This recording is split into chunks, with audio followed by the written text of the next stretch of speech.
ആകാശവാണി.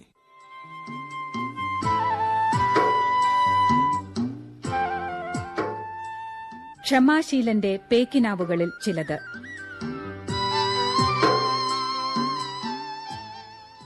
രചന ശ്രീ പ്രദീപ് കുമാർ കാവുന്തറ.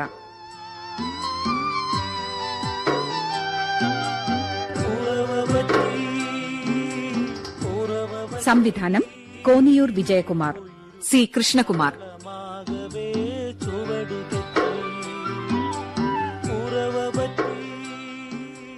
സംഗീതം ശ്രീ പ്രേംകുമാർ വടകര.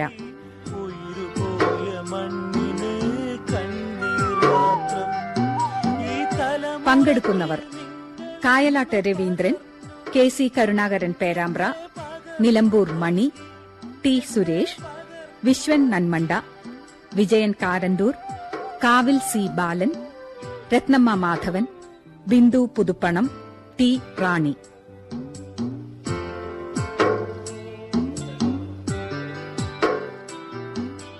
ക്ഷമാശീലന്റെ പേക്കിനാവുകളിൽ ചിലത്.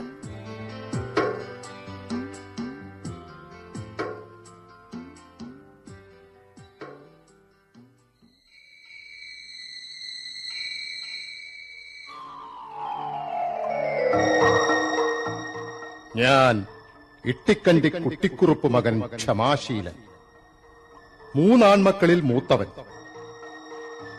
മറ്റു രണ്ടുപേർ യഥാക്രമം ദാനശീലൻ, സ്നേഹശീലൻ. പേരിനോട് ചേർന്ന് കേൾക്കുന്ന ആവകശീലങ്ങളൊന്നും അവന്മാരുടെ നാലയലത്തുകൂടെ പോയിട്ട് പോലുമില്ല. പേരിനോട് അല്പമെങ്കിലും നീതി പുലർത്തുന്നവൻ ഈ ക്ഷമാശീലനാണെന്ന് അച്ഛൻ തന്നെ പറഞ്ഞിട്ടുണ്ട്. അതൊന്നാന്തരം വാസ്തവമാണെന്ന് എനിക്ക് തന്നെ ബോധ്യപ്പെട്ടിട്ടുമുണ്ട്. ഇല്ലായിരുന്നെങ്കിൽ എന്റെ സഹോദരങ്ങളുടെ എല്ലിന്റെ എണ്ണം കൂടുകയും എന്റെ ധർമ്മപത്നിയുടെ പല്ലിന്റെ എണ്ണം കുറയുകയും ചെയ്യുമായിരുന്നു. എന്തിന്? അവശേഷിച്ചിരുന്ന ഈ തറവാട് ഭാഗം വെച്ചപ്പോൾ വിലവടിപ്പുള്ള പടിഞ്ഞാറ്റകവും തെക്കിനിയും പ്രസ്തുത സമർത്ഥന്മാർ കൈക്കലാക്കി. മത്സരിക്കാനുള്ള ഒരു മനസാന്നിധ്യം എനിക്ക് മുമ്പേ ഉണ്ടായിരുന്നില്ലല്ലോ. അല്ലെങ്കിലും ഈ വക കാര്യങ്ങളിൽ ഞാനൊരു നനഞ്ഞ കോഴിയാണെന്ന് എന്റെ ധർമ്മപത്നി പത്മാവതി പറയാറുണ്ട്. ഒരർത്ഥത്തിൽ ചിന്തിച്ചാൽ അതും ശരിയാണ്. ദാനശീലനും സ്നേഹശീലനും അവർക്ക് വേണ്ടത് ഭാഗിച്ചെടുത്തപ്പോൾ ശേഷിച്ചത് ഒരു കിണറും ഊട്ടുപുരയും മാത്രമാണ്. അച്ഛനത് സ്നേഹത്തോടെ എനിക്ക് തന്നു. ഞാനത് നിറഞ്ഞ മനസ്സോടെ ഏറ്റുവാങ്ങുകയും ചെയ്തു. പക്ഷേ ഇതൊന്നുമല്ലല്ലോ പ്രശ്നം. ഓരോ ദിവസം കഴിയുന്തോറും നാട്ടിലെ കിണറുകൾ ഓരോന്ന് വറ്റിക്കൊണ്ടിരിക്കുകയാണ്. അവരെല്ലാം കുടിവെള്ളത്തിനായി ദാ എന്റെ കിണറിന് ചുറ്റും കശപിശ കൂടുന്നു.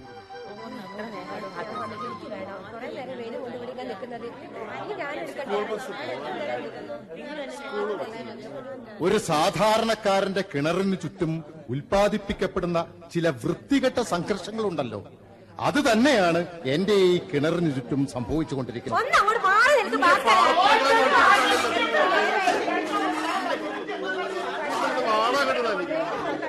ഈശ്വരാ, ഓരോ വേനലിലും എന്റെ കിണറിന് ചുറ്റും കുടിവെള്ളത്തിനായി എത്തുന്നവരുടെ എണ്ണം കൂടി വരികയാണല്ലോ.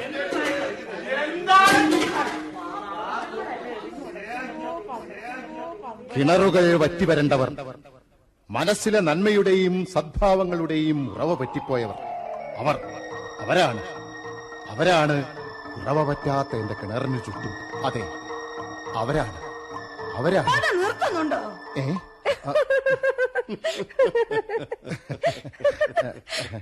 എന്നാലും എന്റെ ക്ഷമാശീല, ഉറക്കത്തിൽ ഇങ്ങനെ സംസാരിക്കണത് ഞാൻ ആദ്യമായിട്ട് കേൾക്കുക. അയ്യോ അച്ഛാ, ഞാനോ? നീ തന്നെ. അച്ഛൻ തന്നെയാണോ ഈ സംസാരിക്കുന്നതെന്ന് എനിക്ക് തോന്നിപ്പോയി. എന്തൊരു അക്ഷരശുദ്ധി, എന്തൊരു സാഹിത്യ ഭംഗി. ഞാനിത് ആദ്യമായിട്ട് കേൾക്കുക. ഞാനിത് കൊറേ നാളായിട്ട് സഹിക്കുക. പകല് മുഴുവൻ ഇവിടുത്തെ പണിയെല്ലാം കഴിഞ്ഞു വന്ന് ഉറക്കം തലയ്ക്ക് പിടിക്കുമ്പോ തുടങ്ങും പ്രസംഗം. ഉണർന്നു കഴിയുമ്പോ ഞാനിത് പറഞ്ഞാലോ? ഞാനങ്ങനെ ഉറക്കത്തിൽ സംസാരിക്കുന്ന ആളല്ല. നീ സ്വപ്നം കണ്ടതാവും എന്നൊക്കെയല്ലേ വാദം. അത് തെളിയിക്കാൻ വേണ്ടിയാണ് ഞാൻ അച്ഛനെയും മിനുക്കുട്ടിയെയും വിളിച്ചത്. അച്ഛാ, അത് പിന്നെ ഞാൻ നിഷേധിക്കണ്ട ക്ഷമാശീല, ഞാനും മിനുക്കുട്ടിയും സാക്ഷികളാ. മുത്തച്ഛ, അച്ഛൻ എന്തുകൊണ്ടാണ് ഒരു പ്രഭാഷകനാവാതെ പോയത്? കേൾക്കാൻ നിന്റെ അമ്മയല്ലേ ഉണ്ടാവൂ. ഒന്ന് പോടി കളിയാക്കാൻ. പത്മാവതി, ഞാൻ തോറ്റു കേട്ടോ. നീ എന്നോട് ക്ഷമിക്കും. വെറുതെ അങ്ങ് ക്ഷമിക്കാൻ അമ്മയുടെ പേര് ക്ഷമാശീല എന്നല്ലല്ലോ. ഒന്ന് പോടി.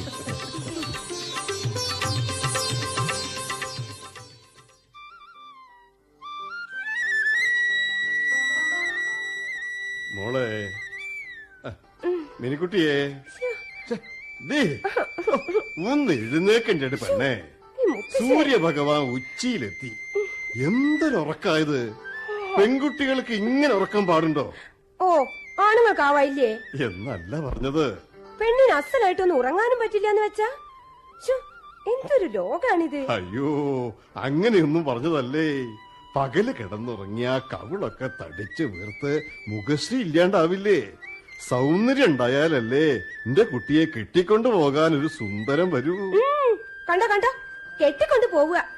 എത്ര ലാഘവത്തോടെയാ മുത്തച്ഛൻ പറഞ്ഞത്. കെട്ടിക്കൊണ്ടു പോവാൻ ഇതെന്താ ചക്കപ്പഴോ? അതെ, സ്വന്തം കാലിൽ നടന്നു പോവാനുള്ള ത്രാണി ഈ മിനിക്കുട്ടിക്കുണ്ട്. പിന്നെ എന്തിനാ കെട്ടിക്കൊണ്ടു പോവണത്? ദാ, മുത്തച്ഛൻ ഇങ്ങനെ പെണ്ണുങ്ങളെ ഇടിച്ചു താഴ്ത്തി സംസാരിക്കരുതേ. ഓ, തോറ്റു. സമ്മതിച്ചല്ലോ. സമ്മതിച്ചു. പക്ഷേ നിന്റെ അമ്മയെ കൊണ്ട് വഴക്ക് പറയിപ്പിക്കണ്ടല്ലോ എന്ന് കരുതിയാ ഞാൻ ഈ പറഞ്ഞത്. വെറുതെ അല്ല ഞാൻ മുത്തച്ഛന്റെ മുറിയിൽ വന്ന് കിടന്നുറങ്ങിയത്. ഇവിടെ ആവുമ്പോ ബഹളം വെക്കാൻ അമ്മ വരില്ലല്ലോ.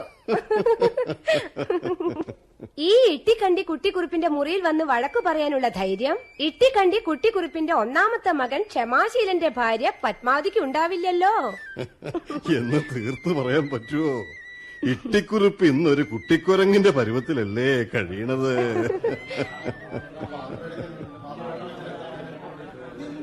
ഷെടാ, നേരം പരപരാന്ന് വെളുക്കുമ്പോ തുടങ്ങിയതാ കിണറിന്റെ അരികിലെ ഈ ബഹളം. എന്തിനാ ഇവറ്റുകളി ശണ്ട കൂടുന്നത്? അതെ മുത്തശ്ശ, ഇന്നലെ മുതൽ നമ്മുടെ കിണറ്റിന്ന് വെള്ളം എടുക്കാൻ പുതിയ കുറെ ആൾക്കാർ വന്നു. അവർ ഈ വാർഡിലുള്ളവരല്ല അത്രേ. വാർഡ് ഏതായാലെന്താ, കുടിവെള്ളമല്ലേ. ചങ്ക് നനയ്ക്കാതെ ഈ ഭൂമിയിൽ ജീവിക്കാൻ പറ്റുമോ? വരണ്ട ചങ്കിനുണ്ടോ വാർഡും പഞ്ചായത്തും എന്നൊക്കെ ഉള്ള വ്യത്യാസം?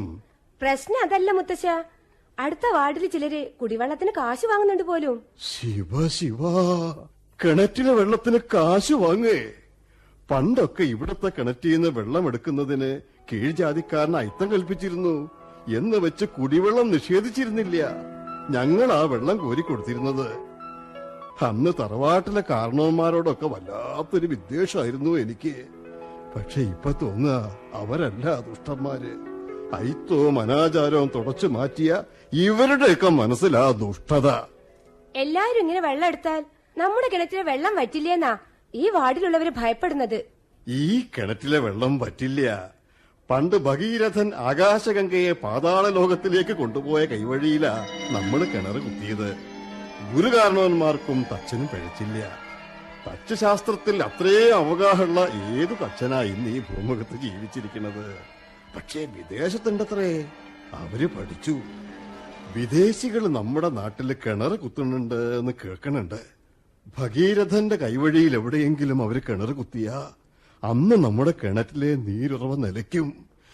ഈശ്വരോ രക്ഷ. ഒരു രക്ഷയില്ല. ഇപ്പൊ നമ്മുടെ കിണറിനരികിൽ വെള്ളം എടുക്കാൻ നമ്മളും കാത്തു നിൽക്കേണ്ട ഗതികേടായി. ഈ നാട്ടിൽ ഇത്രേ കുടുംബങ്ങൾ ജീവിക്കുന്നുണ്ടെന്ന് ഇപ്പോഴാ അറിഞ്ഞത്. എന്തടിച്ചിരിക്കുന്നത്? ഓ, കിടക്കപ്പായെന്ന് പുറത്തേക്ക് എഴുന്നള്ള സമയമായില്ല നിനക്ക്? നമ്മുടെ കിണറിനരിലൊന്ന് ചെന്ന് നോക്ക്. നിന്നെ പോലുള്ള പെൺകുട്ടികളെ എത്ര അവിടുന്ന് വെള്ളമെടുത്ത് പോകുന്നത്. ആ ശങ്കുണ്ണിയുടെ മകൾ 1.25 വെച്ച് എത്ര കൂടം വെള്ളം ആ വീടുകളിൽ എത്തിക്കുന്നത്. എന്തൊക്കെ ജോലിയാ ആ പെണ്ണ് ഇത്രയും സമയം കൊണ്ട് ചെയ്തത്. എന്നാ എന്നെ ഒന്ന് സഹായിക്കാൻ ഇവിടെ ആരാ ഉള്ളത്? കിഴക്ക് വെള്ള കീറുമ്പോ തുടങ്ങിയതാ ഞാൻ തനിച്ച്. ഞാനും കേട്ടു. എന്ത്? കിഴക്ക് വെള്ള കീറുന്ന ശബ്ദം. മുത്തശ്ശൻ കേട്ടില്ലേ? എന്തൊരു ശബ്ദം! കോറ കീറുന്ന പോലെ ഇരിക്കും. അച്ഛനും മുത്തച്ഛനും ചേർന്ന് വഷളാക്കിക്കോ. വേറൊരു വീട്ടിൽ കഴിയേണ്ട പെണ്ണാ. അങ്ങനെ ഒരു വിചാരം ആർക്കെങ്കിലും ഉണ്ടോ? അത് വിചാരിക്കുമ്പോഴാ എനിക്കൊരു മാതിരി തലക്കറക്കം വരുന്നത്. ഓ, തർക്കുത്തരം പറയുന്നത് കേട്ടില്ലേ അസത്ത്? അച്ഛന്റെ മുമ്പിൽ നിന്ന് ഞാനൊന്നും പറയുന്നില്ല. പത്മാവതിയെ, ഒരു പക്ഷേ നാളെ നമ്മുടെ സ്നേഹശീലനും ദാനശീലനും എത്തും. അവരുടെ ഭാര്യമാരും കുട്ടികളും വന്നുകൂടായികയില്ല. 2-3 ദിവസം അവരിവിടെ ഉണ്ടാവും. ജനിച്ചു വളർന്ന വീട്ടില് അവരുടെ അമ്മയുടെ ശ്രാദ്ധബലി കൂടാൻ വരികയാണ് അവരെ. ഉണ്ടും സുഖിച്ചും ജീവിക്കുന്നവരാ. നോക്ക് മോളെ, ഒന്നിനൊരു കുറവുണ്ടാവരുത്. വർഷത്തിൽ 1-2 ദിവസം അച്ഛനോടൊപ്പം കഴിയാൻ വരണതല്ലേ. ആ ക്ഷമാശീലൻ ഓർമ്മ ഉണ്ടാവോ എന്തോ. ഉറക്കത്തിൽ ഈ വക കാര്യമൊന്നും പറയുന്നത് കേട്ടില്ല. എങ്ങനെ കേട്ടില്ല? ആ ഉണർന്നിരിക്കുമ്പം പൊതുവേ സംസാരം കുറവാന്ന് പറയായിരുന്നു. ഓ, കഴിഞ്ഞ ശ്രാദ്ധബലിക്ക് എല്ലാവരും വന്നപ്പം ഈ തറവാട് ഭാഗിച്ച് പ്രമാണമാക്കിയാ പോയത്. ഇത്തവണ എന്താണാവോ ഭാഗിക്കുന്നത്.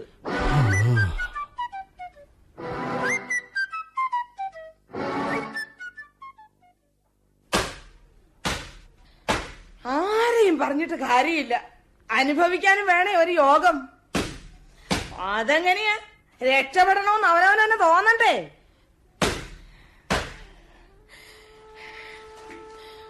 തലവര തിഞ്ഞ തലവര. ഒരക്ഷരം മിണ്ടാതിരിക്കുന്നത് കണ്ടോ? ഉറക്കിലേ സംസാരിക്കുമെന്ന് പിടിവാശിയാവും. ഇങ്ങനെ ക്ഷമിക്കാനുള്ളൊരു കഴിവ് ഈ ഭൂമുഖത്ത് മറ്റാർക്കും ഉണ്ടാവില്ല. ക്ഷമാശീലെന്ന് പേര് വിളിച്ചവര് പോലും ഇത്രയ്ക്ക് അങ്ങോട്ട് പ്രതീക്ഷിച്ചിട്ടുണ്ടാവില്ല. ഓ, പാലം കുലുങ്ങിയാലും കേളം കുലുകില്ല എന്ന് പറയണത് എത്ര വാസ്തവമാണ്. ചിരിക്കുന്നുണ്ട്. എന്റെ പരദേവതേ, ഇങ്ങനെ ചിരിക്കാൻ എങ്ങനെ സാധിക്കുന്നു?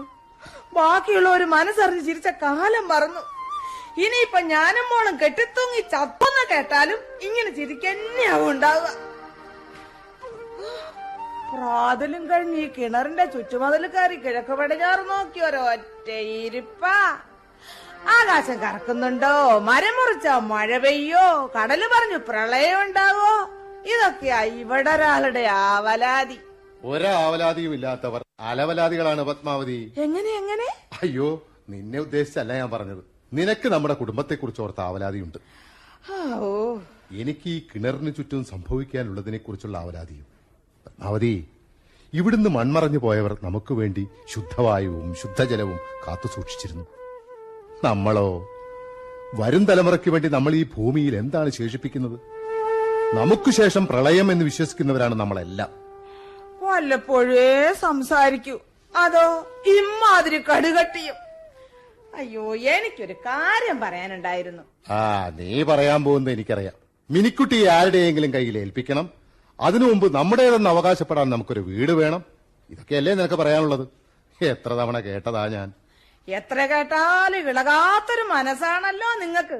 ദാ ഈ അലക്കല്ലൊന്ന് നോക്കിയേ, ഒന്ന് നോക്കിയെന്ന്. നോക്കി എന്താ? 10-20 വർഷം മുമ്പ് ഞാനിവിടെ വരുമ്പം ഈ അലക്കുകല്ല് ഇങ്ങനെയായിരുന്നോ? അലക്കി ഈ കല്ലിന് വരെ മാറ്റം വന്നു. എന്നാ നിങ്ങൾക്കോ? നമ്മുടെ ജീവിതം എവിടെ ചെന്ന് അവസാനിക്കുമെന്ന് എപ്പോഴെങ്കിലും നിങ്ങൾ ആലോചിച്ചിട്ടുണ്ടോ? ഈ കുടുംബത്തില് നമ്മൾ മാത്രല്ലേ ഒന്നുമില്ലാണ്ട് നിലംപരിശായത്. അവസാനം ഈ തറവാട് വീട് ഭാഗം വെച്ചപ്പോഴും കുന്തം വിഴുങ്ങിയ പോലെ ഒരക്ഷരം മിണ്ടാതിരുന്നല്ലേ ഉള്ള നിങ്ങള്. ആ അനിയന്മാരെ, അവര് സമർത്ഥന്മാരാ. പടിഞ്ഞാറ്റവും തെക്കിനെയും വരച്ച വരയിൽ അച്ഛനെ കൊണ്ട് എഴുതിച്ച് വാങ്ങിയില്ലേ? നിങ്ങക്ക് കിട്ടിയതോ അവശേഷിച്ച ഈ ഊട്ടുവരയും ആർക്കും വേണ്ടാത്ത ഈ കിണറും. എന്റെ ഈശ്വരാ, എത്ര വിലപിടിപ്പുള്ള മരങ്ങളാ പടിഞ്ഞാറ്റകത്തും തെക്കിനിയിലും ഉള്ളത്. അത് പൊളിച്ചു വിറ്റ 2 തലമുറയ്ക്ക് കഴിയാനുള്ളത് കിട്ടും. പത്മാവതി, നിന്റെ അത്യാർത്ഥി പറച്ചിലൊന്ന് നിർത്ത്. അത്യാർത്ഥിയല്ല, അത്യാവശ്യം അറിഞ്ഞ ആരും നമ്മളെ സഹായിക്കാനില്ലല്ലോ എന്ന് ആദ്യം കൊണ്ട് പറഞ്ഞു പോവുക. അറിഞ്ഞില്ലാന്ന് വേണ്ട, നാളെ അനുജന്മാരെല്ലാം വരുന്നുണ്ട് അമ്മയുടെ ശ്രാദ്ധബലി കൂടാൻ. ശ്രാദ്ധബലി എന്ന് പേരേ ഉണ്ടാവൂ. ഈ തറവാട് പൊളിച്ച് വിൽക്കലാവും വരവിന്റെ ഉദ്ദേശം. അതോടെ നമ്മൾ ഈ ഊട്ടുപുരയിൽ അന്തി ഉറങ്ങേണ്ടി വരും, ഈ കിണറ്റിലെ വെള്ളവും കുടിച്ച്. തറവാട് പൊളിക്ക് എന്താ പൊളിച്ചാല്? ഊട്ടുപുര ഒഴിച്ച് എല്ലാം പൊളിച്ച് വിൽക്കാനുള്ള അധികാരം അവർക്കില്ലേ? ഹേ, അച്ഛൻ ജീവിച്ചിരിക്കുക അങ്ങനെ ഒരു അവിവേകം അവർ ചെയ്യില്ല. അച്ഛന്റെ കാലം വരെ നമുക്കിവിടെ കഴിയാം. പത്മാവതി, അപ്പോഴേക്കും ഞാനൊരു വീട് വെക്കും. ഓ, വെക്കും. അതിനു വേണ്ടി ഒരു വിത്ത് നിങ്ങൾ എവിടെയെങ്കിലും നട്ടിട്ടുണ്ടോ മനുഷ്യ? ഓ, അടച്ചുറപ്പില്ലാത്ത ആ ഊട്ടുപുരയിൽ പ്രായപൂർത്തിയായ ഒരു പെണ്ണിനെ ഇക്കാലത്ത് എങ്ങനെയാ താമസിപ്പിക്കുന്നത്? പത്രങ്ങളിലും ടിവിയിലും ഓരോന്ന് കാണുകയും കേൾക്കുകയും ചെയ്യുമ്പോ എനിക്ക് പേടിയാവുകയാണ്. എന്റെ പരദേവതേ, കാത്തുരക്ഷിക്കണേ.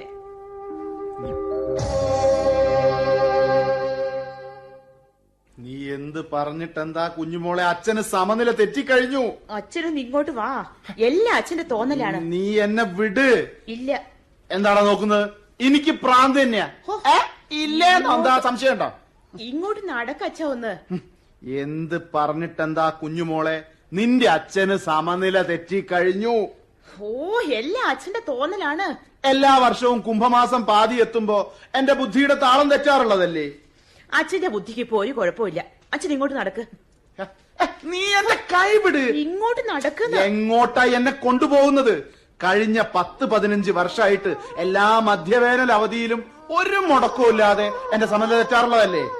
ദേ, അച്ഛൻ ശീലമാമന്റെ ഈ കിണറ്റിലേക്കൊന്ന് നോക്കിയേ. സാധാരണ അച്ഛന്റെ സമനില തെറ്റുമ്പോ ഈ കിണറ്റിലെ വെള്ളം 2 പടവ് താഴാറില്ലേ? താഴാറുണ്ടല്ലോ. ഈ കിണറ്റിലെ ജലനിരപ്പ് നോക്കിയല്ലേ അച്ഛന്റെ ഭ്രാന്ത് അച്ഛൻ സ്ഥിരീകരിക്കാറ്? അതെ, എന്നാലും എന്താ അച്ഛനും മകളും കൂടി ഒരു തർക്കം?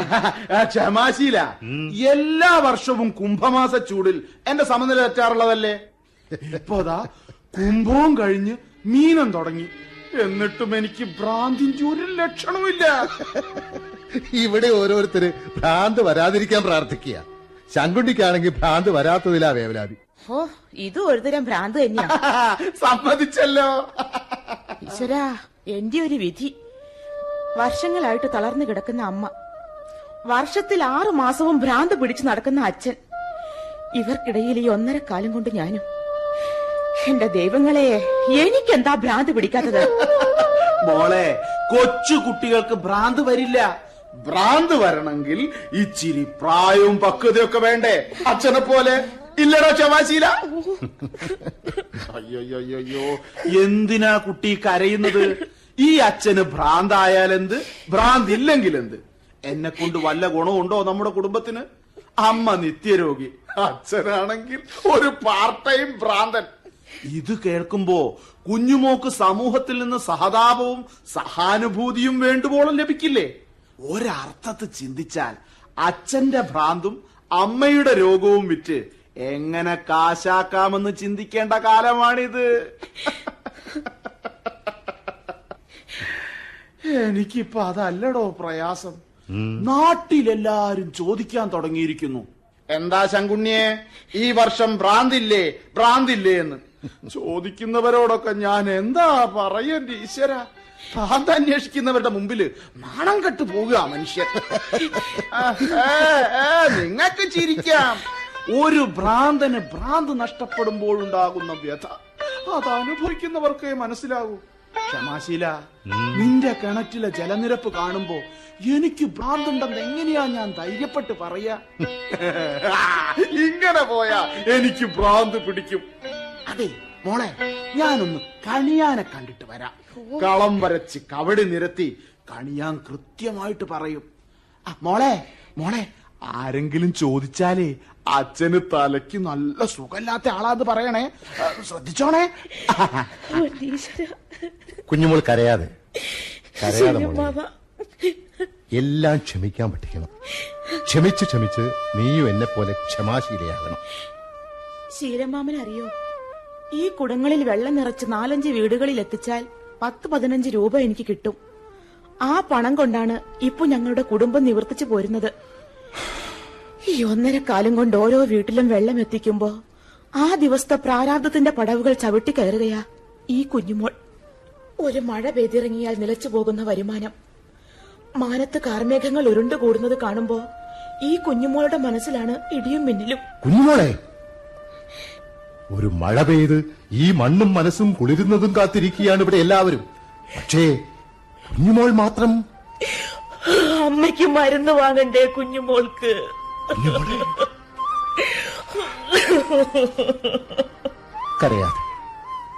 കരയാതെ കുട്ടി. ഈ കിണറ്റിലെ വെള്ളം കുഞ്ഞുമോളുടെ ജീവിതത്തിനെങ്കിലും ആശ്വാസമാകുന്നു എന്നറിയുമ്പോ എനിക്ക് സന്തോഷമുണ്ട് കുട്ടി, വളരെ വളരെ സന്തോഷമുണ്ട്.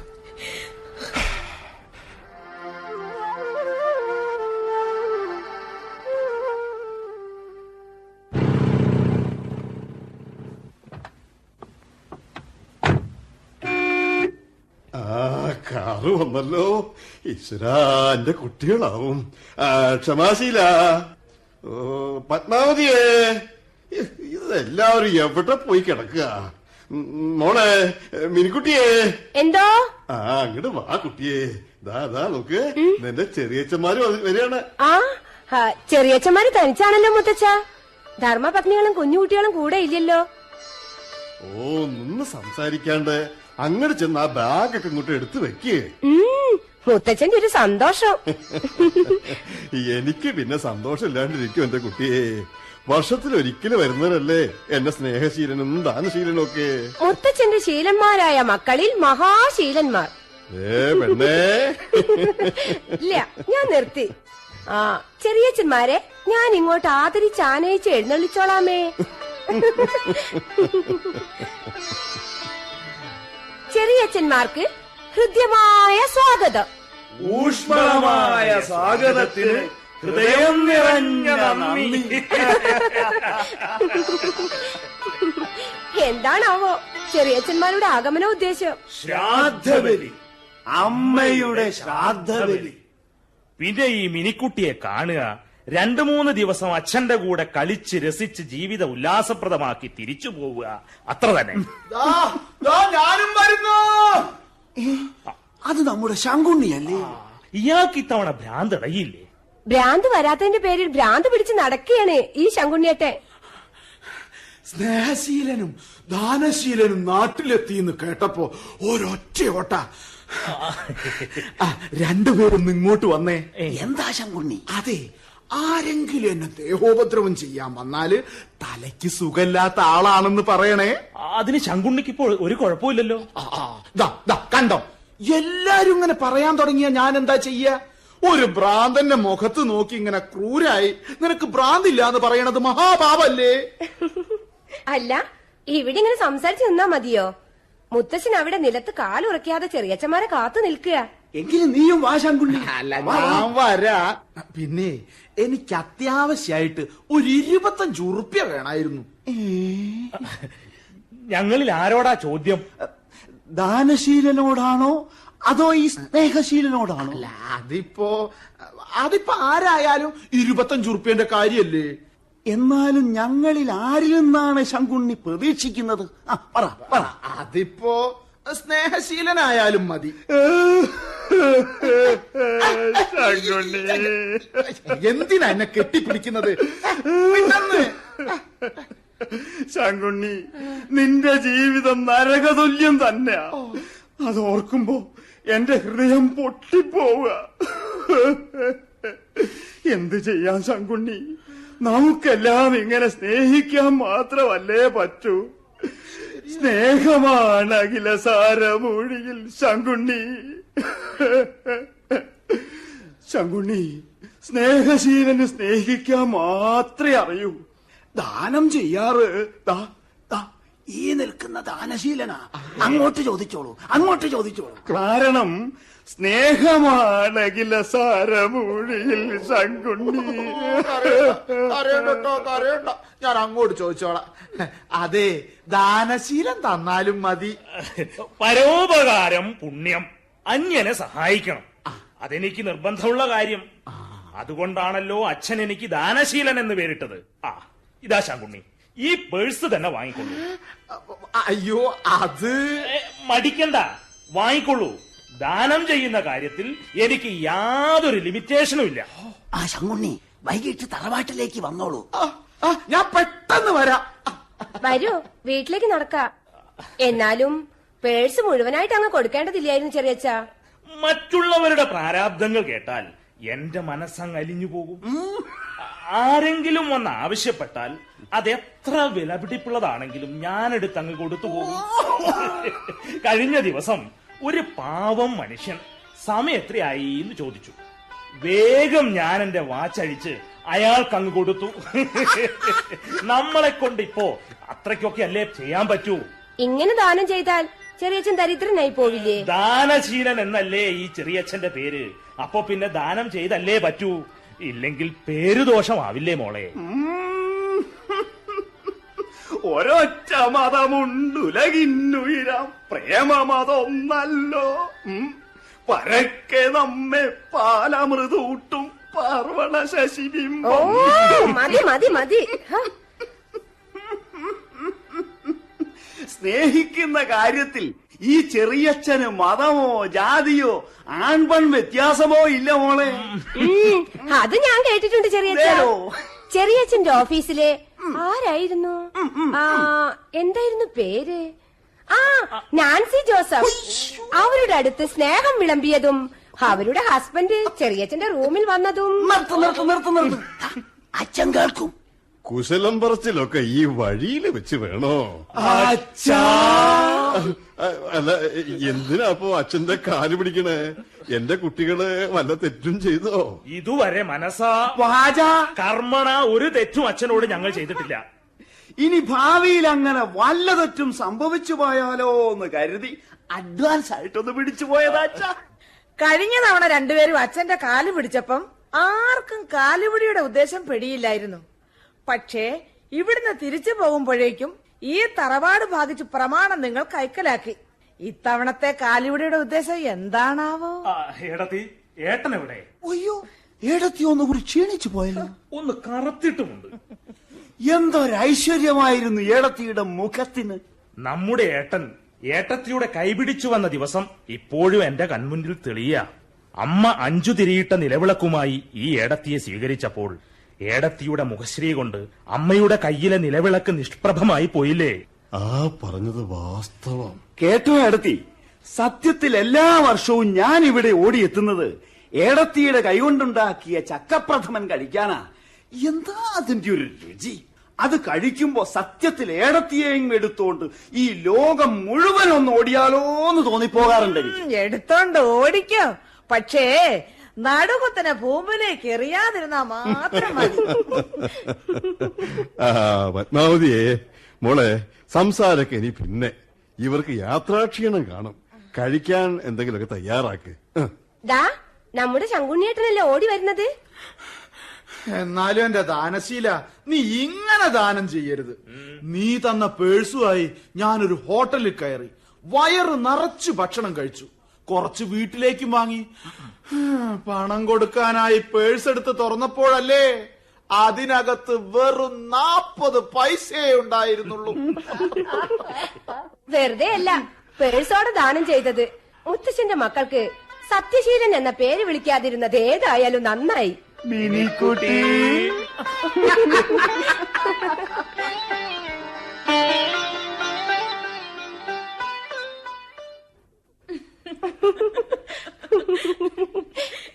നടക്കാത്ത ഓരോ സ്വപ്നങ്ങള്.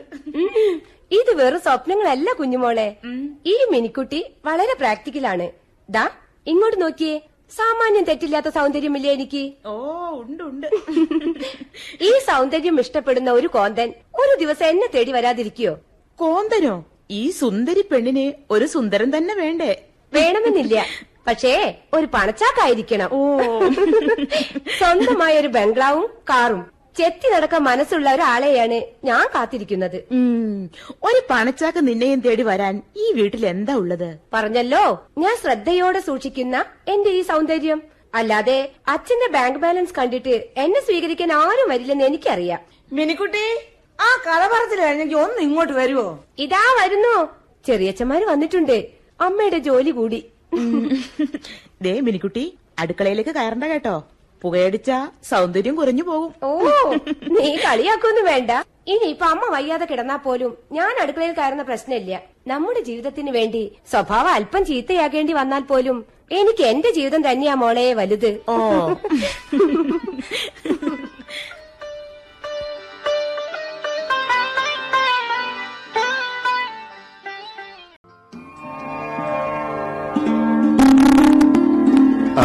മക്കളെ, എല്ലാരും കൈ കഴുകിയിട്ട് ഇങ്ങോട്ട് വരിക. ദാനശീല, എന്റെ കുട്ടി ഇവിടെ ഇരിക്കുക. സ്നേഹശീല, മോൻ ഇവിടെ ഇരിക്കുക. ഇങ്ങോട്ട്. മോളെ, എന്റെ മുത്തശ്ശ. അമ്മ എവിടെ? പത്മാവതി, ഓ അത്താഴത്തിന് എന്താന്ന് വെച്ചാൽ അങ്ങോട്ട് എടുത്തോളുക. ഇന്നത്തെ അത്താഴം എന്റെ മക്കളോടൊപ്പം ആവട്ടെ. ജ്യേഷ്ഠനെവിടെ? മിനിക്കുട്ടി, അച്ഛനെ വിളിക്കേ. അച്ഛന് കഞ്ഞിയല്ലേ? മോളെ, ഇന്നത്തെ ദിവസം ഇവരെന്താ കഴിക്കണ വെച്ചാ അത് മതി അച്ഛനും. ഏടത്തി ഒന്ന് വേഗം കൊണ്ടുവാ, നാവിൽ വെള്ളം ഊറുന്നു. ചെറിയച്ച, അവിടുന്ന് ചെറിയമ്മ ഭക്ഷണം ഒന്നും തരാറില്ലേ? ഏടത്തിയുടെ കൈപ്പുണ്യം ഒന്ന് വേറെ തന്നെയാ മോളെ. ജ്യേഷ്ഠൻ എവിടെ? ക്ഷമാശീലൻ എവിടെ നോക്ക് എന്റെ കുട്ടിയെ. മുറ്റത്തുണ്ട്. ഓ, എന്തെടുക്ക അവൻ അവിടെ. ആകാശത്തിലൂടെ നിലാവെളിച്ചത്തിൽ നീങ്ങുന്ന കാർമേഘങ്ങളെ നിരീക്ഷിച്ചുകൊണ്ടിരിക്കുക അച്ഛൻ. ഭൗമ നിരീക്ഷണത്തിന്റെ ഭാഗമായിരിക്കും. എയ്ഡ്സിനെ കുറിച്ചോ സാസിനെ കുറിച്ചോ നമ്മുടെ ഏട്ടൻ ഒരു ഉത്കണ്ഠയില്ല. പക്ഷേ വരണ്ട ഭൂമിയും മഴമേഘങ്ങളില്ലാത്ത ആകാശവും അതാ ജ്യേഷ്ഠനെ അലട്ടുന്ന ഏറ്റവും വലിയ പ്രശ്നം. നീ ചെന്നിട്ടേ അവൻ ഞാൻ വിളിക്കണമെന്ന് പറയാ. എല്ലാരും കൂടെ ഒന്നിച്ചിരുന്ന് ഭക്ഷണം കഴിച്ചിട്ട് കാലം എത്രയായി. ഏടത്തി, ദാ വരുന്നു സ്നേഹശീല. ഇനി എന്റെ ക്ഷമ പരീക്ഷിക്കരുത്. ആ, ഇതാ ഏട്ടൻ വന്നല്ലോ. ആ, പുറത്ത് നിലാവുണ്ട്. ഭൂമിയെ കാണാൻ നല്ല ഭംഗിയാ. കുറച്ചു സമയം ഞാൻ അവിടെ നിന്നുപോയി. അല്ല, എന്നെ കാത്തിരിക്കുകയായിരുന്നു. കാത്തിരിക്കുകയാണ്, പക്ഷേ ഏട്ടനെയല്ല, ഏടത്തിയെ. ഏടത്തി, ഒന്ന് വേഗം കൊണ്ടുവന്നേ. ദാ വന്നു. ആ, ഇതാ ജ്യേഷ്ഠൻ ഇവിടെ ഇരിക്കുക, അച്ഛന്റെ അരികിൽ. അച്ഛൻ കഴിഞ്ഞാൽ ഞങ്ങൾക്കടുത്ത് ജ്യേഷ്ഠനാ. ഇരുന്നോളാം. മോളെ, നീ വിളമ്പിക്കോ. ഓ, ഒരു തീന്മേശയ്ക്ക് ചുറ്റും നമ്മളെല്ലാം ഇങ്ങനെ ഒരുമിക്കുമ്പോൾ നമ്മുടെ അമ്മയുടെ സാന്നിധ്യം എന്റെ മനസ്സിലേക്ക് ഇരച്ചു കയറിയ ഭൂമിയെപ്പോലെ സർവസഹയായ നമ്മുടെ അമ്മ. ഭരതി, എന്താ അച്ഛാ? എന്ത് പറ്റി മുത്തശ്ശ? ഒന്നുമില്ല. നെഞ്ചിലെവിടെയോ ഒന്ന് തികട്ടിയ പോലെ. പെട്ടെന്ന് വല്ലാത്തൊരു എരിച്ചില്. രാത്രി കഞ്ഞിയാണല്ലോ പതിവ്. പഥ്യം തെറ്റിയത് കൊണ്ടാവും. ഒന്നുമില്ല. മോളെ, നീ വിളമ്പിക്കോ. ഓ, ഏടത്തി, ആ ചമ്മന്തി ഒരല്പം കൂടി. മതിയോ? ഒരല്പം കൂടി ആവാന്നേ. അമ്മ ഇങ്ങത്താ, ചെറിയച്ഛന് ഞാൻ വിളമ്പ. ഇതാ എന്റെ കുട്ടിയെ, ആ ചമ്മന്തി ഒക്കെ കൂടി കണ്ടു വിളമ്പ്. ചെറിയച്ഛന്റെ ആർത്തി തീരട്ടെ.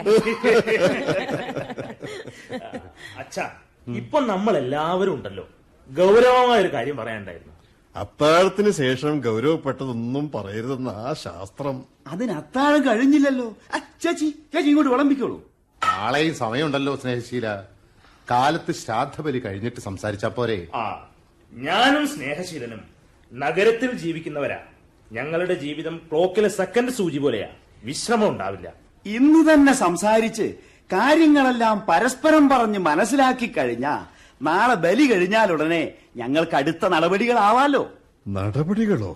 എന്താന്ന് വെച്ചാ ഒന്ന് തെളിച്ചു പറയാ. പെട്ടെന്ന് അങ്ങനെ ഒരു തീരുമാനം എടുക്കേണ്ടി വന്നതിൽ ഞങ്ങൾക്കും പ്രയാസമുണ്ട്. എന്ത് തീരുമാനം? എന്താണെച്ചാ ഒന്ന് തെളിച്ചു പറയാ. ഇവിടെ അന്യരായിട്ട് ആരുമില്ലല്ലോ. കാര്യം പറയാൻ നിങ്ങൾക്ക് ഒരു മുഖവരിയുടെ ആവശ്യമുണ്ടോ? ഈ തറവാട് ഞങ്ങള് പൊളിച്ചു വിൽക്കാൻ തീരുമാനിച്ചു.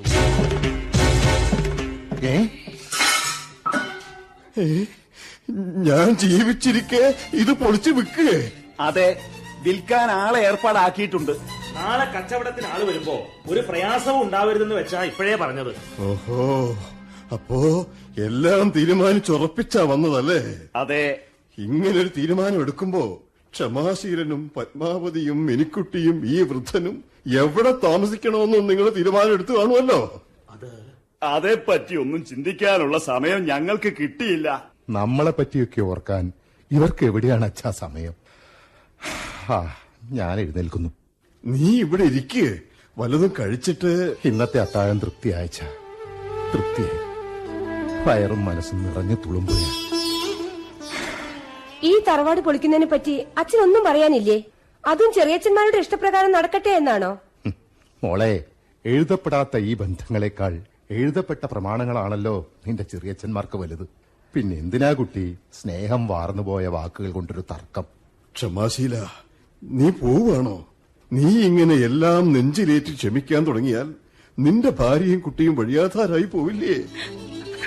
മോളെ, മുത്തച്ഛൻ തെറ്റേറ്റു പറയുക. ഈ മുത്തച്ഛനും മുത്തശ്ശിയും ഏത് ശപിക്കപ്പെട്ട നേരത്താ നിന്റെ അച്ഛന്റെ ചെവിയിൽ ക്ഷമാശീല എന്ന് വിളിച്ചു പോയത്. മതി, എനിക്കും അത്താഴം തൃപ്തിയായി. അത്താഴം അലസി പിരിഞ്ഞല്ലോ. ചെറിയച്ഛന്മാർ അവിടെ തന്നെ ഇരുന്നോളൂ, ഞാൻ വിളമ്പി തരാം. ആ, ഇനി ഞങ്ങൾക്കായിട്ട് അത്താഴമൊന്നും വേണ്ട. കഴിക്കണം. മിനിക്കുട്ടിയാ പറയണത്. എല്ലാ ദുരിതങ്ങളും സ്വയം നെഞ്ചിലേറ്റി ക്ഷമിക്കുന്ന അച്ഛനല്ല ഇത്. സ്വന്തം പരിതാപങ്ങൾ ഒരു പഴങ്കഥ പോലെ പാടി ആശ്വാസം കണ്ടെത്തുന്ന അമ്മയുമല്ല. ജീവിതത്തെ വളരെ പ്രായോഗികമായി നോക്കിക്കാണുന്ന മിനിക്കുട്ടിയാണ് പറയുന്നത്. ഞങ്ങൾ ഇവിടെ നിറക്കി വിട്ട് ഈ തറവാട് പൊളിച്ചു വിൽക്കാമെന്ന് ആരും കരുതണ്ട. മിനിക്കുട്ടി, നീ ആരോടാ സംസാരിക്കുന്നതെന്ന് ഓർക്കണം. ഈ തറവാടിന്റെ പ്രമാണം ഞങ്ങളുടെ പേരില. അതെന്ത് ചെയ്യണോന്ന് ഞങ്ങൾ തീരുമാനിക്കും. വെറുതെ മുതിർന്നവർ സംസാരിക്കുന്നതിനിടയിൽ കയറി സംസാരിക്കാൻ വരരുത്. ദേ, ഒരു കാര്യം സ്നേഹശീലം പറയാം. ഇവിടുത്തെ പടിഞ്ഞാറ്റകവും അതിനകത്തെ സ്ഥാവര ജംഗമ വസ്തുക്കളും എനിക്ക് അവകാശപ്പെട്ടതാ. എന്ന് വെച്ചാ അതിനകത്തെ കട്ടിലും മേശയും തുടങ്ങി കിണ്ടിയും കോളാമ്പിയും വരെ ക്രയവിക്രയം ചെയ്യാനുള്ള അധികാരം എനിക്കുണ്ട്. ഞാൻ കൊണ്ടുപോയി അതങ്ങ് വിൽക്കും. പടിഞ്ഞാറ്റകത്തെ സ്ഥാവര ജംഗമ വസ്തുക്കളിൽ ചെറിയച്ഛൻ മനഃപൂർവ്വം മറന്നുപോയ ഒന്നുകൂടിയുണ്ട്. എന്റെ മുത്തശ്ശൻ. അത് എന്ത് ചെയ്യാനാ ഉദ്ദേശം? വിൽക്കാനോ അതോ? മിനിക്കുട്ടി,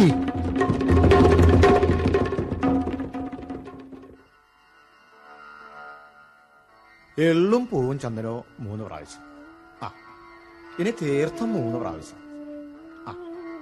ഇനി അമ്മയെ മനസ്സിൽ ധ്യാനിച്ച് 3 ഉരുള ചോറ്. കുറച്ചുകൂടെ മാറി നിൽക്കുക. കൈകൾ നനച്ച് അടിച്ചോളൂ.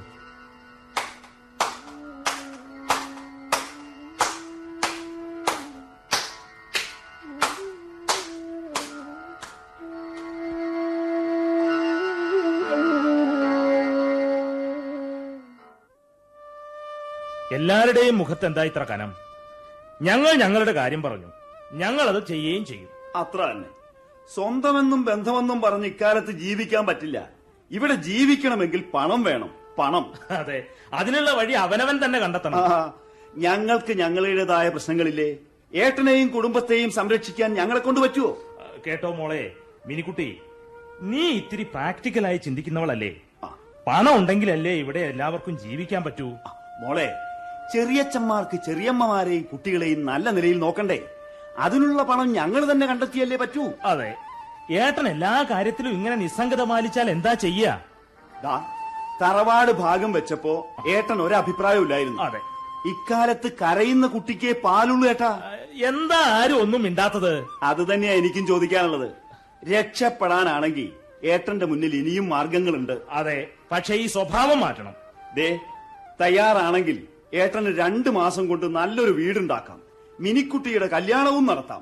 അതെ, എന്താ തയ്യാറാണോ? ഒരു പുതിയ ബിസിനസ്സാ. ഈ ബിസിനസ് കൊണ്ട് കോടീശ്വരന്മാരായവർ നഗരത്തിലുണ്ട്. എന്ത് ബിസിനസ്സാ ചെറിയച്ഛന്മാർ ഉദ്ദേശിക്കുന്നത്? ഇപ്പോ നമ്മുടെ കിണറ്റിൽ നിന്നും 100 കണക്കിന് കുടുംബങ്ങൾ വെള്ളം കൊണ്ടുപോകുന്നുണ്ടല്ലോ. ആദ്യം അത് നിർത്തണം. എന്നിട്ട് പണം വാങ്ങി വെള്ളം വിൽക്കണം. വെള്ളം വിൽക്ക്?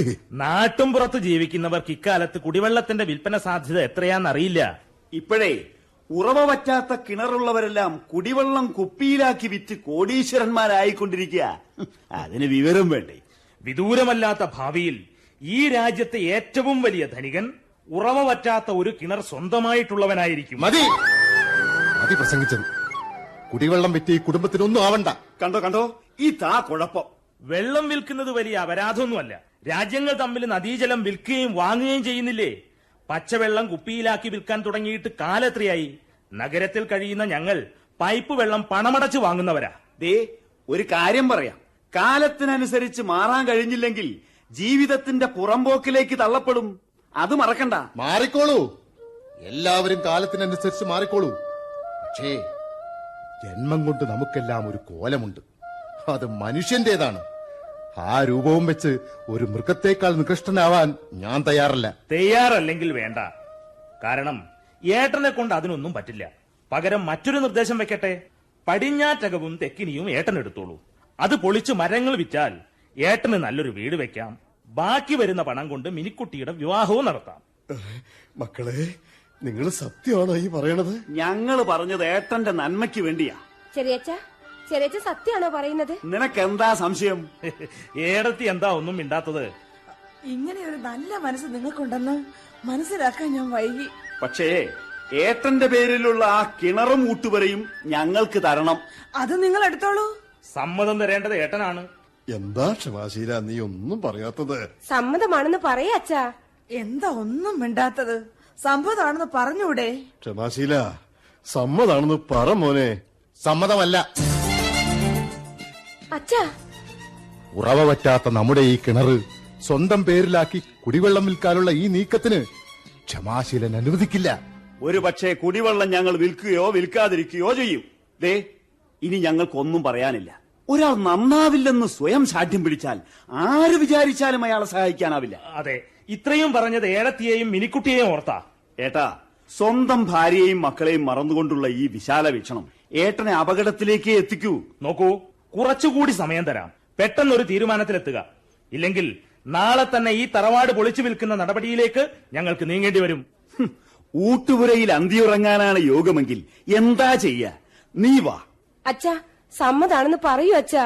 മോളെ, നമ്മുടെ കിണറ്റിലെ വെള്ളം വിറ്റ് കിട്ടുന്ന സൗഭാഗ്യം നമുക്ക് വേണോ? 10-200 കുടുംബങ്ങളുടെ ശാപം വില കൊടുത്ത് വാങ്ങണോ നമ്മൾ? നമ്മൾ അതിന് വെള്ളം വിൽക്കുന്നില്ലല്ലോ.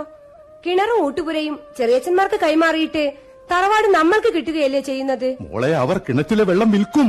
അവരെന്തെങ്കിലും ചെയ്യട്ടെ, നമുക്കെന്താ? ഒന്നുമില്ലേ മോളെ, നീ ഒന്ന് ആലോചിച്ചു നോക്ക്. നമ്മുടെ കുഞ്ഞുമോള് അവളുടെ കുടുംബം പുലർത്തുന്നത് നമ്മുടെ കിണറ്റിലെ വെള്ളം പല വീടുകളിലും എത്തിച്ചാണ്. എന്ന് വെച്ചാൽ നമ്മുടെ കിണറ്റിലെ വെള്ളം കൊണ്ട് കുഞ്ഞുമോൾക്ക് ജീവിക്കാം. നമുക്കത് പാടില്ല. കുഞ്ഞുമോൾക്ക് വേണമെങ്കിൽ കുടിവെള്ളം വിൽക്കാം. ഞാനും അമ്മയും എങ്ങനെ ജീവിച്ചാലും അച്ഛനൊന്നുമില്ലല്ലോ. കുഞ്ഞുമോള് വെള്ളം വിൽക്കുകയല്ലോ, വീടുകളിൽ എത്തിക്കുന്നതിനുള്ള കൂലി വാങ്ങുകയല്ലേ. രണ്ടും ഒന്ന് തന്നെയാ. അച്ഛൻ ഈ തീരുമാനം മാറ്റിയില്ലെങ്കിൽ ചെറിയച്ഛന്മാര് തറവാട് പൊളിക്കൂ. നമ്മൾ ആ ഊട്ടുപുരയിൽ കഴിയേണ്ടിയും വരും. ഒരു കാലത്ത് ഒരുപാട് പേർ ആ ഊട്ടുപുരയിലും അന്തിയുറങ്ങിയിട്ടുണ്ട്. ഉണ്ടായിരിക്കാം. പക്ഷേ അച്ഛനും അമ്മയ്ക്കൊപ്പം ഈ മിനിക്കുട്ടി ഊട്ടുപുരയിലേക്ക് കയറില്ല. പകരം അച്ഛൻ ആർക്കും വിട്ടുകൊടുക്കാതെ നെഞ്ചോട് ചേർത്ത് വെച്ച ആ കിണറ്റിൽ ചാടി ഈ മിനിക്കുട്ടി. ഒരു തീരുമാനം എടുക്കാതെ ഇവിടെ വന്നിരിക്കുക. എന്റെ തീരുമാനത്തിൽ ഒരു മാറ്റവും ഇല്ല. എന്ന് വെച്ചാ ഞാനും മോളും ജീവിതാവസാനം വരെ നരകച്ച് ജീവിക്കണോന്ന് അല്ലേ? പത്മാവതി, ഈ കിണർ ഊട്ടുപുര അവർക്ക് കൊടുത്താൽ എന്താ? നീയൊന്ന് പതുക്കെ പറ. ആ മൂസ ഇങ്ങോട്ട് വരുന്നു. മാണ്ടാ, നിങ്ങളെ ഉറക്കെ തന്നെ പറഞ്ഞോളി. എന്തായത്? ആഹാ, മൂസയോ? ഞമ്മളിപ്പം വെറും മൂസല്ല, അതങ്ങക്ക് പറ്റിയത്. ഞമ്മളിപ്പോ പാറ മൂസ. നിങ്ങളെ പോലെ തന്നെ ഞമ്മക്ക് ഞമ്മളെ ബാപ്പ അന്ന് ആർക്കും വേണ്ടാത്ത ഒരു ഏക്കർ പാറയേനുന്ന്. പാറപ്പുറത്ത് എന്ത് കുലുമാല് നട്ടുപറത്തൂന്ന് വിചാരിച്ച് നിൽക്കുമ്പോഴാണ് പാറക്കോടർ വരുന്നത്. ഞമ്മളെ പാറ പൊട്ടിച്ച് വിറ്റ് കായുണ്ടാക്കി. മാത്രല്ല, ഞമ്മളൊരു ബംഗ്ലാവും വെച്ച് ഒരു കാറുമായി കിട്ടിയതുകൊണ്ട് എങ്ങനെ കായുണ്ടാക്കണോന്ന് ഇക്കാലത്ത് ഞമ്മള് ചിന്തിക്കേണ്ടത്. എവിടെ വീണാലും അവിടെ നിന്ന് ഒരു തരി മണ്ണും കൊണ്ടേ ഞമ്മൾ എണീച്ചു. അതാണ് പാറമൂസ. അപ്പൊ ഞമ്മളിപ്പോ ഇങ്ങോട്ട് വന്നത് എന്താന്ന് ചോദിച്ചാല്, ഈ തറമാട് പൊളിച്ച് വെക്കുന്നുണ്ട് ചില സുരുതിയൊക്കെ കേട്ട് എന്നാ പിന്നെ അതൊന്ന് കച്ചവടം അയക്കാലോ എന്ന് വിചാരിച്ച് വന്നതാ. എവിടെ നിങ്ങൾ അനുസന്മാര്? ഉമ്മറത്തുണ്ട്. എന്നാ പിന്നെ ഞാൻ നമ്മളെ ഓരോന്ന് നോക്കട്ടെ. കേട്ടില്ലേ, ഇക്കാലത്ത് ജീവിക്കണമെങ്കിൽ ഇച്ചിരി ചുണ വേണം. ആ മൂസനെ കണ്ടു പഠിക്കേ.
ഉയരുപോയ മണ്ണിന് കണ്ണീർ മാത്രം ഈ തലമുറയ്ക്കു നിങ്ങൾ ഇന്നു പകർന്നു നൽകി.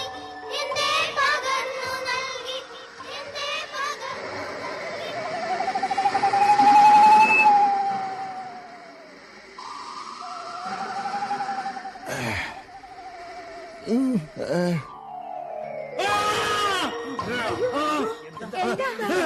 എന്ത് പറ്റി? നല്ല ദുസ്വപ്നം കണ്ട് പേടിച്ചോ? അമ്മേ, അമ്മേ, അച്ഛനെന്തിനാ വാവിട്ട് കരഞ്ഞത്? അച്ഛ, എന്തിനാ ഇങ്ങനെ കരയുന്നത്? മിനിക്കുട്ടി, നിന്റെ അച്ഛന്റെ 2 കണ്ണും നിറഞ്ഞൊഴുകുന്നുണ്ടല്ലോ. അച്ഛാ, അച്ഛാ, എന്താ അച്ഛാ? പത്മാവതി, എന്താ എന്റെ മിനിക്കുട്ടി, എന്താ അച്ഛാ?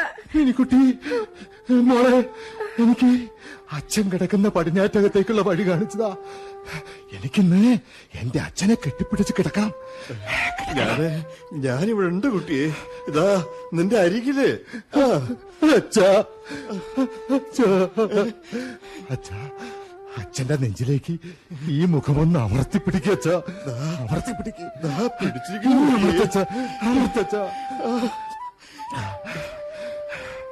എന്തിനാണ് അച്ഛാ എല്ലാ പേക്കിനാവുകളും എന്നെ ഇങ്ങനെ വേട്ടയാടുന്നത്? എന്തിനാണ് അച്ഛാ? എന്ത് സ്വപ്ന കുട്ടിയെ നീ കണ്ടത്? ഇവിടെ സ്നേഹശീലനും ദാനശീലനും ഞങ്ങൾ ഇവിടെ തന്നെയുണ്ട്. നിങ്ങൾക്കെല്ലാവർക്കും എന്നോട് വെറുപ്പും അവജ്ഞയുമായിരിക്കും. നിങ്ങളെല്ലാവരും കിണറ്റിലെ വെള്ളം വിൽക്കാൻ പറഞ്ഞില്ലേ? അതാണ് എന്നെ ഒരു പേക്കിനാവിലേക്ക് വലിച്ചഴിച്ചത്. എന്ത് ദുസ്വപ്ന കുട്ടിയെ നീ കണ്ടത്? അത് ഞാൻ പറയാം. നമുക്കിടയിലേക്ക് ഒരാൾ വന്നിരുന്നു. ഒരു കോടീശ്വരനായ ചെറുപ്പക്കാരൻ, നമ്മുടെ മിനിക്കുട്ടിയുടെ ഭർത്താവായി. അയാൾ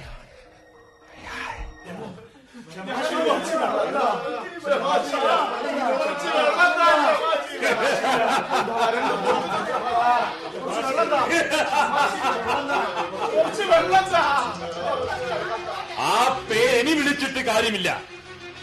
ഞാൻ ക്ഷമാശീലന്റെ മകൾ മിനിക്കുട്ടിയുടെ ഭർത്താവാണ്. ഈ കിണർ എനിക്ക് സ്ത്രീധനമായി കിട്ടിയതാണ്. ഇന്നു മുതൽ വെള്ളത്തിനു വേണ്ടി ആരും ഇവിടെ കാത്തു നിൽക്കണ്ട.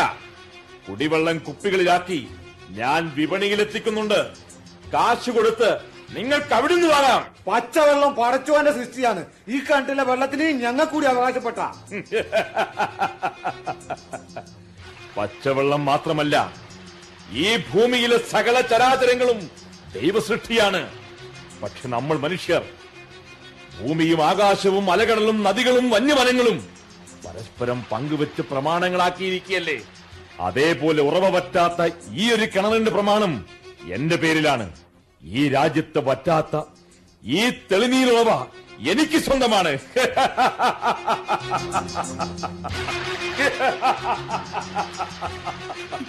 ഞങ്ങളോട് ദയ കാണിക്കണം. ജീവിക്കാൻ ഒരു ഗതിയുമില്ലാത്തവരാണ് ഞങ്ങൾ. പച്ചവെള്ളം കുടിച്ച് വിശപ്പ് ശമിപ്പിക്കുന്നവർ. നിങ്ങൾ അതിനു കൂടി പണം ആവശ്യപ്പെട്ടാൽ ചങ്കുടങ്ങി ഞങ്ങളെല്ലാം മരിച്ചു പോകും. പണമില്ലെങ്കിൽ വിദൂരമല്ലാത്ത ഭാവിയിൽ നിങ്ങൾക്ക് ശ്വസിക്കാൻ ശുദ്ധവായു ലഭിച്ചെന്ന് വരില്ല. ഓക്സിജൻ പാർലറുകളാണ് എന്റെ അടുത്ത പ്രോജക്ട്. ശുദ്ധവായു കൊച്ചു കൊച്ചു സിലിണ്ടറുകളിലാക്കി ഞാൻ വിൽക്കും. ആരും ഇവിടെ കാത്തു നിൽക്കണ്ട. പണമുള്ളവർക്ക് കുടിവെള്ളം മാർക്കറ്റിൽ പോയി വാങ്ങാം. മാറി നിൽക്കാൻ പറഞ്ഞത്. ഒഴിഞ്ഞു പോവാൻ ആട്ടി ഓടിക്കേണ്ട എല്ലാത്തിനെയും.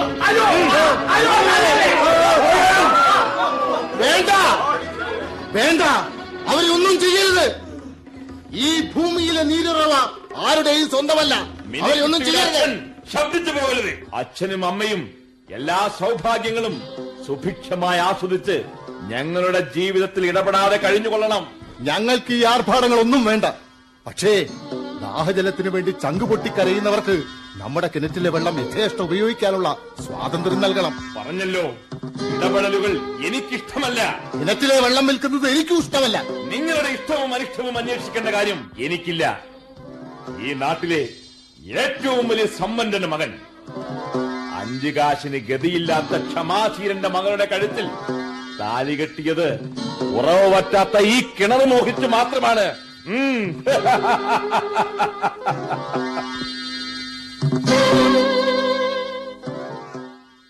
പത്മാവതി, നീ കേട്ടില്ലേ?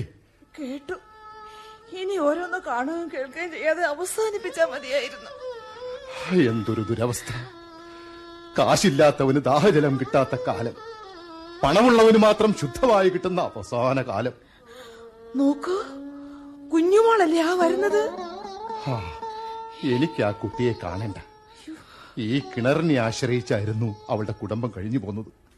എന്റെ പരദേവതേ, 1.5 കാലം കൊണ്ട് വേച്ച് വരുന്നത് കണ്ടില്ലേ? ശീലമാമ, എന്താ മോളെ? ആഴമറിയാത്ത വറ്റി വരേണ്ട കിണറ്റിലേക്ക് ഞങ്ങളെ എടുത്തെറിഞ്ഞത് എന്തിനായിരുന്നു ശീലമാമ? 10 വീടുകളിൽ വെള്ളം എത്തിക്കുമ്പോ ഞങ്ങളുടെ ജീവിതത്തിന് പത്തരമാറ്റ ആശ്വാസമായിരുന്നു.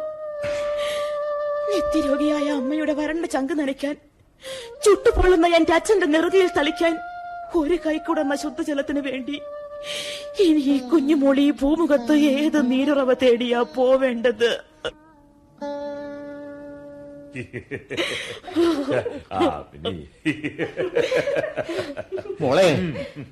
മോളെ മിനിക്കുട്ടി, മോളെ നീ ഈ കുഞ്ഞുമോളെ കണ്ടോ? നമ്മുടെ കിണറ്റിൽ നിന്നും ഇവൾക്കും വെള്ളം നിഷേധിച്ചിരിക്കുന്നു.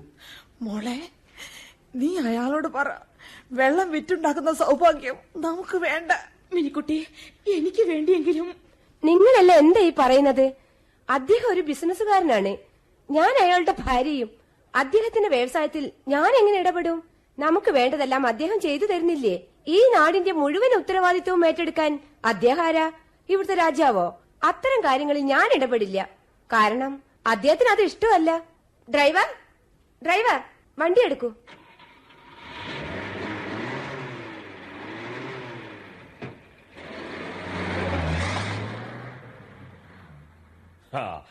കുഞ്ഞുമോളല്ലേ?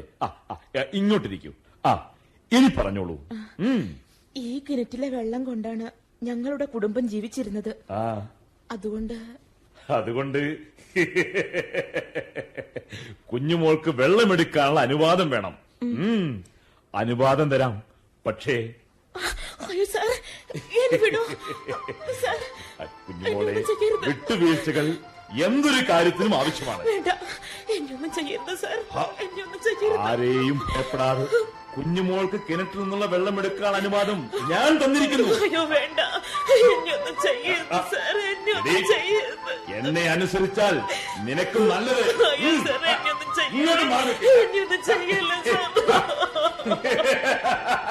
കുഞ്ഞുമോളെ,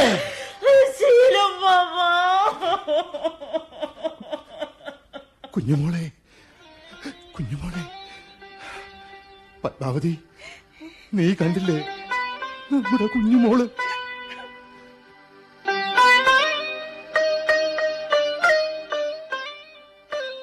പത്മാവതി, നീ അങ്ങോട്ടൊന്ന് നോക്ക്. കുഞ്ഞുമോള്, അവള് നമ്മുടെ കിണറിനരികിലേക്കാണല്ലോ ഓടുന്നത്. അയ്യോ പത്മാവതി, കുഞ്ഞുമോൾ എന്താ ചെയ്യാൻ പോകുന്നത്? അവൾ എന്താ ചെയ്യാൻ പോകുന്നത്? കുഞ്ഞുമോളെ അരുത്. അയ്യോ, അവൾ കിണറിന്റെ ചുറ്റുമതിൽ കയറുന്നല്ലോ. കുഞ്ഞുമോളെ, ചാടല്ലേ കുഞ്ഞുമോളെ, ചാടല്ലേ. കുഞ്ഞുമോളെ അരുത്, ചാടല്ലേ മോളെ, കിണറ്റിലേക്ക് ചാടല്ലേ.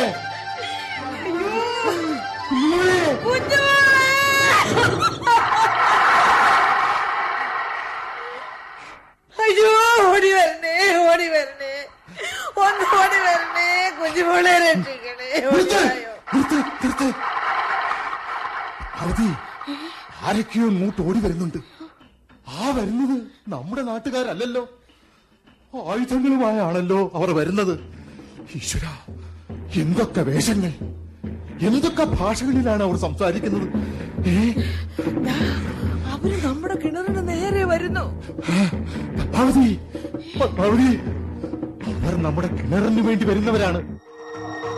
ഏതോ വരണ്ട ദേശത്തെ ഹാർത്തരായ ജനക്കൂട്ടം. പത്മാവതി, എന്നെ ചേർത്ത് പിടിച്ചോ.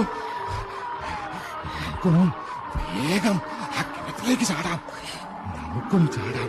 ചാടിക്കോളൂ പത്മാവതി, ചാടിക്കോളൂ പത്മാവതി, ചാടിക്കോളൂ.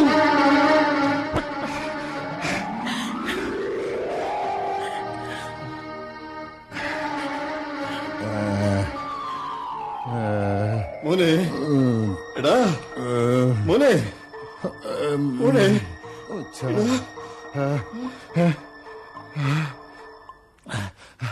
അച്ഛാ, ആ പേക്കിനാവ് ഇപ്പോഴും എന്നെ ഭയപ്പെടുത്തുന്നു. ഈ ഭൂമിയിൽ പിറക്കാനിരിക്കുന്ന കുഞ്ഞുങ്ങളുടെ ആർത്തനാദം അതിപ്പോഴും എന്റെ കാതുകളിൽ മാറ്റൊല്ലിക്കൊള്ളുകയാണ് അച്ഛാ. ക്ഷമാശീല, നീ കണ്ട പേക്കിനാവ് വരും കാലത്തിന്റെ കഥയാണ്. ഇല്ല ഇല്ല, ഈ കിണറ്റിലെ വെള്ളം വിറ്റിട്ട് ഒരു സൗഭാഗ്യവും എനിക്കും എന്റെ കുടുംബത്തിനും വേണ്ട. എനിക്കൊരു വീടില്ലെങ്കിൽ വേണ്ട, എന്റെ മകൾക്ക് മകന്റെ ഭാഗ്യമില്ലെങ്കിൽ അതും വേണ്ട. എന്നാലും ആരൊക്കെ പറഞ്ഞാലും ഈ കിണർ ഞാൻ ആർക്കും വിട്ടുകൊടുക്കില്ല.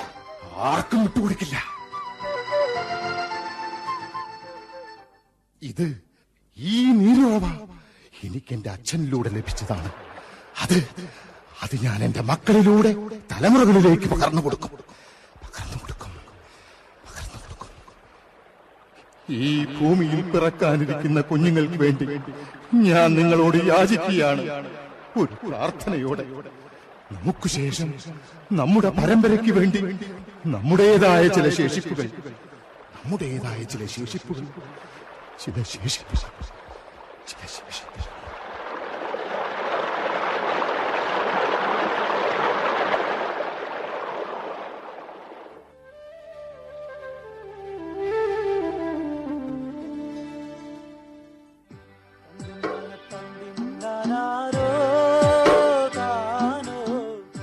ക്ഷമാശീലന്റെ പേക്കിനാവുകളിൽ ചിലത് നാടകം സമാപിക്കുന്നു.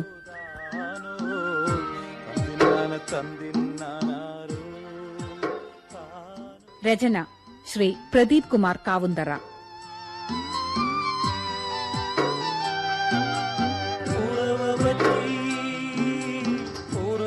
സംവിധാനം Konniyoor Vijayakumar, C Krishnakumar.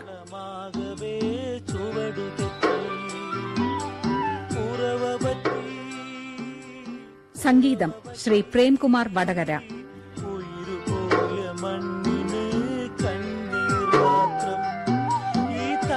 പങ്കെടുത്തവർ Kayalattu Raveendran, K C Karunakaran Perambra, Nilambur മണി, ടി സുരേഷ്, വിശ്വൻ നന്മണ്ട, വിജയൻ കാരന്തൂർ, കാവിൽ സി ബാലൻ, രത്നമ്മ മാധവൻ, ബിന്ദു പുതുപ്പണം, ടി റാണി.